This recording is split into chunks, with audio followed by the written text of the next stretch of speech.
നമസ്കാരം. സോഡിയാക് മീഡിയയിലേക്ക് എല്ലാ പ്രേക്ഷകർക്കും സ്വാഗതം. ഇന്ന് 2025 ജൂലൈ മാസത്തെ തിരുവാതിര നക്ഷത്രക്കാരുടെ നക്ഷത്രഫലമെന്ന് പരിശോധിച്ച് നോക്കാം. തിരുവാതിര നക്ഷത്രം ആകുമ്പോൾ മിഥുനക്കൂറാണ്. മിഥുനക്കൂറുകാർക്ക് ജന്മത്തിലാണ് വ്യാഴം സഞ്ചരിക്കുന്നത്. അപ്പോൾ 12-ലായിരുന്നു വ്യാഴം സഞ്ചരിച്ചിരുന്നത്. അപ്പോൾ അത് ജന്മത്തിലേക്ക് വന്നിട്ടുണ്ട്.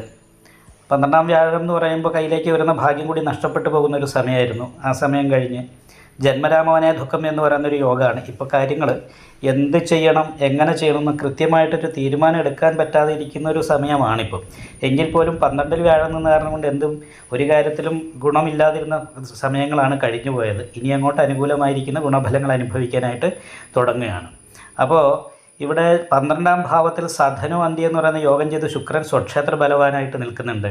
ലഗ്നാധിപതി രക്ഷാസ്ഥാനത്ത് നിപുണായോഗം ചെയ്ത് നിൽക്കുന്നുണ്ട്. കാരണം സ്വയം മുന്നിട്ടിറങ്ങി ചെയ്യുന്ന എല്ലാ കാര്യങ്ങളിലും അഭിവൃദ്ധി ഉണ്ടാകാൻ യോഗമുണ്ട്.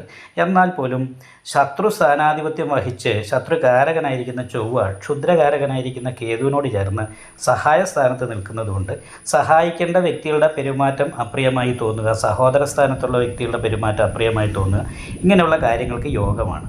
ലഗ്നാധിപതിയായിരിക്കുന്ന ബുധൻ തന്നെയാണ് 4-ാം ഭാവാധിപതി. അത് രക്ഷാസ്ഥാനത്ത് നിൽക്കുന്ന കാരണം കുടുംബസംബന്ധമായിരിക്കുന്ന സുഖം അനുഭവിക്കാനായിട്ടുള്ള യോഗം കാണുന്നുണ്ട്. എങ്കിലും ചെറിയ സംസാരങ്ങളും അപ്രിയമായിരിക്കുന്ന അവസ്ഥകളും സഹോദര സ്ഥാനത്തുള്ള വ്യക്തികളൊക്കെ ആയിട്ട് ഉണ്ടാകാൻ സാധ്യതയുള്ളത് കാരണം ഒന്ന് ശ്രദ്ധിക്കണം. അതുപോലെ ഭാഗ്യാധിപതി കർമ്മസ്ഥാനത്താണുള്ളത്. കർമാധിപതി സാന്നിധ്യം ചെയ്തതാണ്. അപ്പോൾ ഇതുവരെ തൊഴിലില്ലാത്തവർക്കാണെങ്കിൽ ഇപ്പോൾ തൊഴിലൊക്കെ കിട്ടാനും തുടങ്ങിയിട്ടുണ്ടാവും. ഈ മാസത്തിൽ തൊഴിലൊക്കെ കിട്ടും. അതേപോലെ തന്നെ തൊഴിലിൻ്റെ പേരിൽ അത്യാവശ്യം വരുമാനം കാര്യങ്ങളൊക്കെ ആകും. എന്നാൽ പോലും നല്ല രീതിയിലൊരവസ്ഥയിലേക്ക് എത്തിച്ചേരണമെങ്കിൽ ദൈവാധീനം കൂടി വർദ്ധിക്കണം. അപ്പോൾ ദൈവാധീനം വർദ്ധിക്കുന്നതിന് വേണ്ടിയിട്ട് വിഷ്ണു ക്ഷേത്രത്തിൽ നെയ്വിളക്ക്, ഭാഗ്യസൂക്താർച്ചന മുതലായിട്ടുള്ള കാര്യങ്ങളൊക്കെ ചെയ്യണം. അതുപോലെ തന്നെയാണ് 10-ാം ഭാവത്തിൽ നിൽക്കുന്ന ശനി 10-ാം ഭാവത്തിൽ നിൽക്കുമ്പോൾ കണ്ടകശനിയാണ്. അപ്പോൾ ഈ കണ്ടകശനിയുടെ ദോഷം കൊണ്ട് വിത്തക്ഷയം, പ്രവാസം, രോഗാഞ്ജനേന്തി, മനോഭീതിമ്പ എന്ന് പറയുന്നൊരു യോഗമുണ്ട്. അപ്പോൾ അയ്യപ്പ ക്ഷേത്രത്തിൽ നീരാഞ്ജനം വഴിപാട് ചെയ്തിട്ട് മേൽ പറയപ്പെട്ട ശനി ദോഷത്തിന് പരിഹാരം കൂടി വന്നു കഴിഞ്ഞാൽ വളരെ നല്ല അനുകൂലമായിരിക്കുന്ന ഗുണഫലങ്ങൾ അനുഭവിക്കാനായിട്ട് സാധിക്കും. എങ്കിൽ പോലും ഭാഗ്യസ്ഥാനത്ത് അമൃതവിഷകണ്ഠകാരകനായിരിക്കുന്ന രാഹു കൂടി നിൽക്കുന്നത് കാരണം കൊണ്ട് ഭാഗ്യത്തിന് ഏറ്റക്കുറച്ചിലുകൾ ഉണ്ടാകാനുള്ള സാധ്യതയുണ്ട്.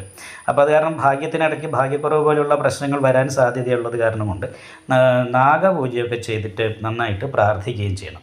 അതേപോലെ തന്നെ പിതൃസ്ഥാനീയരായിരിക്കുന്ന വ്യക്തികൾ, നമ്മൾ ബഹുമാനിക്കേണ്ട പ്രായം കൂടി അച്ഛൻ്റെ സ്ഥാനത്തുള്ള വ്യക്തികൾ, അവരെ കൊണ്ട് അനുകൂലമായിരിക്കുന്ന ഗുണഫലങ്ങൾ ഉണ്ടാകാനുള്ള യോഗമുണ്ട്. അതിനോടൊപ്പം തന്നെ വിപരീതമായിരിക്കുന്ന സ്വഭാവത്തിനും യോഗമുണ്ട്. അപ്പോൾ അതൊന്ന് ശ്രദ്ധിക്കണം. പിതൃസ്ഥാനത്തുള്ള വ്യക്തികളുടെ അപ്രീതി ഉണ്ടാകാതിരിക്കാനായിട്ട് ശ്രദ്ധിക്കേണ്ട സമയമാണ്. അതേപോലെ സംസാരം നല്ല ഉദ്ദേശത്തോടുകൂടി പറഞ്ഞാലും ചില സമയത്ത് കേൾക്കുന്നവർക്ക് അപ്രിയമായിട്ട് തോന്നാനുള്ള സാധ്യതയുണ്ട്. അഗ്നികാരകനായിരിക്കുന്ന സൂര്യനാണ് 2-ൽ നിൽക്കുന്നത്. പക്ഷേ നിപുണായോഗമുണ്ട്. അപ്പോൾ നിപുണായോഗം ഉള്ളത് കാരണം കൊണ്ട് നല്ല രീതിയിൽ തന്ത്രപരമായിരിക്കും ബുദ്ധിപരമായിട്ടും ഒക്കെ സംസാരിക്കാനും സംസാരം കൊണ്ട് നമ്മൾ ആഗ്രഹിക്കുന്ന കാര്യങ്ങളിലേക്ക് എത്തിച്ചേരാനും യോഗമുള്ള ഒരു സമയം കൂടിയാണ്. അപ്പം മറ്റുള്ളവരെ വെറുപ്പിക്കാതിരിക്കുക എന്നുള്ളതാണ് ഇതിൻ്റെ അകത്ത് പ്രധാനമായിട്ട് ശ്രദ്ധിക്കേണ്ടത്. എടുത്തിയാടിയുള്ള സംസാരമൊക്കെ ഒഴിവാക്കിയിട്ട് നല്ല രീതിയിലുള്ള പ്രാർത്ഥന വഴിപാടൊക്കെ ചെയ്ത് കഴിഞ്ഞാൽ ഈ മാസം നല്ല അനുകൂലമായ ഗുണഫലങ്ങൾ അനുഭവിക്കാനായിട്ട് നിങ്ങളുടെ അഭിപ്രായങ്ങൾ കമൻറ്റ് ചെയ്യാം.